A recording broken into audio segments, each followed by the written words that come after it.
دوستو ہمارے نبی صلی اللہ تعالیٰ علیہ وسلم کی شان میں کس طرح گستاخی کی گئی،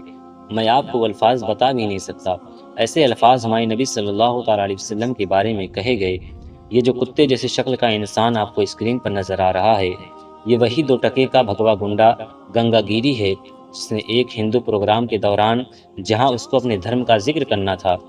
اپنے دھرم کی باتیں لوگوں کو بتانی تھی، وہاں ہمارے نبی کی شان میں گستاخی کرتا ہے۔ جس طرح کے الفاظ تاجدار مدینہ صلی اللہ تعالیٰ علیہ وسلم اور حضرت عائشہ صدیقہ رضی اللہ تعالیٰ عنہ کے لیے استعمال کیے ہیں، وہ ایک مسلمان کبھی برداشت نہیں کر سکتا۔ اس گستاخ گنگا گیری کے خلاف جگہ جگہ پر FIR درج کرائی جا چکی ہے، لیکن اس کو ابھی تک گرفتار نہیں کیا گیا ہے، جس نے ہندوستان کے ہی نہیں بلکہ پوری دنیا کے مسلمانوں کا دل دکھایا ہے۔ مگر افسوس کے ساتھ کہنا پڑتا ہے کہ مسلمان عید میلاد النبی کے جلوس میں تو نظر آتے ہیں، لیکن جب اس کے نبی کی شان میں گستاخی کی جائے تو اس کو اتنی مہلت نہیں کہ وہ سڑکوں پر نکل کر پولیس اسٹیشن میں جا کر FIR درج کرا سکے۔ یہ گستاخ گنگا گیری تو صرف ایک تھا،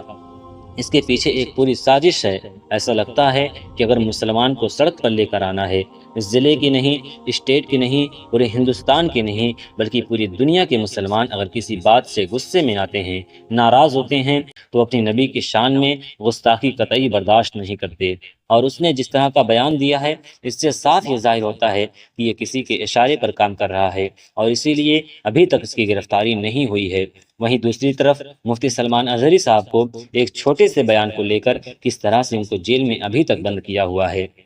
ان کی بیل تک نہیں ہو رہی ہے، اور دوسرا انسان کھلے عام ہمارے نبی صلی اللہ تعالیٰ علیہ وسلم کی شان میں گستاخی کر رہا ہے، اس کو بھی ابھی تک پولیس اریسٹ نہیں کر پائی ہے۔ اب آپ سے گزارش ہے کہ آپ اس کے خلاف آواز اٹھائیں، FIR درج کرائیں، اور اس ویڈیو کو زیادہ سے زیادہ شیئر کریں۔ السلام علیکم ورحمۃ اللہ وبرکاتہ۔